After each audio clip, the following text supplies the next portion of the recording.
لله نجحت بنتي وفرحاتنا وفرحات العائله الصغيره ديالها والعائله الكبيره، واخا انا كانت كتمر مشاكل يعني ماشي هذا، والحمد لله تغلبنا عليها بالقوه وبالاراده، واللهم لك الحمد. جابت نقطه مزيانه اللي تمشي في المسيره ديالها، يعني الحمد لله غنوقفوا معها حتى توصل لشي حاجه مزيانه، ولا اله الا الله محمد رسول الله. كنتمني لها الافاق ديما تكون مزيان، ديما تكون في اعلى المراتب، ويبعد على ولاد الحرام ويبعد على شر الخلق، لان عندي هذه البنت شويه متبوعه كل شيء تابعه، ولكن برضاد والديها الحمد لله ربي ديما نصرها. تعبتي بزاف؟ تعبت بزاف. انا عندي جوج وليدات تبارك الله راه واصلين، عندي بنتي انجينيور وولدي تبارك الله في الامن، وهاد البنيته الصغيره عندي كنت واقفه معها كنقول بان باش تشد الباك ديالها، والحمد لله ربي ما خيبنيش، والله يسهل على الجميع، واللي عنده استدراكيه الله يسهل عليه.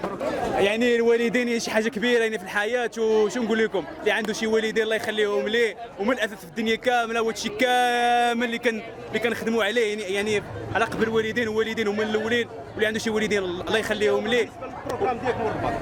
يعني ان شاء الله الا كتب ان شاء الله، يعني ان شاء الله الدبلوم ديالي ان شاء الله ناوي ان شاء الله ندير ان شاء الله ليستيا، وغنتبع ان شاء الله يعني داك الشيء ديال القانون وداك الشيء، ولا كتب ان شاء الله بغينا ندخلوا الامن ان شاء الله. بزاف اختي صعيب شويه حطوه، ما نكذبش عليك، انا بقاو فيا بزاف الامهات، والله اختي تبقاو فيا، تنتمنى الله يوفقهم وينجحوا، هادشي اللي تنتمنى الله سبحانه وتعالى.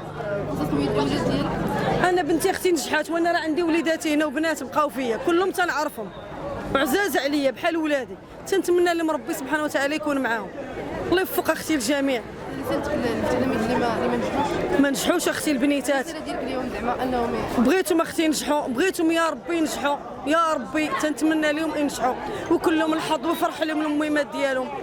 راه عائلتي شي عائله اللي سقطوا دابا راه بحال بناتي، راه ولادي تنموت عليهم، ما كملت ليش اختي الفرحه، نجيك من الاخر وانا مريضه والله ما نكذب عليك، تنبغي الخير للجميع كما انا راه بغيت كل شيء للجميع، الله يفرحهم اختي. ان شاء الله تمكنا من ناخذوا الباك الحمد لله، نفرحوا والدينا وصافي، سالينا قرايتنا الباك الحمد لله، نحمدوه ونشكروه وصافي، نشوف شنو نديروا ورا الباك، شي خدمه ان شاء الله، وراه دارنا موعدين بواحد نمشي طونوبيل، دابا نمشي نقفلهم على طونوبيل، نشري لي مشيت كلاس الباك راه ماشي هو اهم حاجه خوتي، وفهمتي ما تبقاوش تخلعوا ولادكم على الباك بنادم راه من 9 تيدير الملايين، الباك ماشي هو اهم حاجه.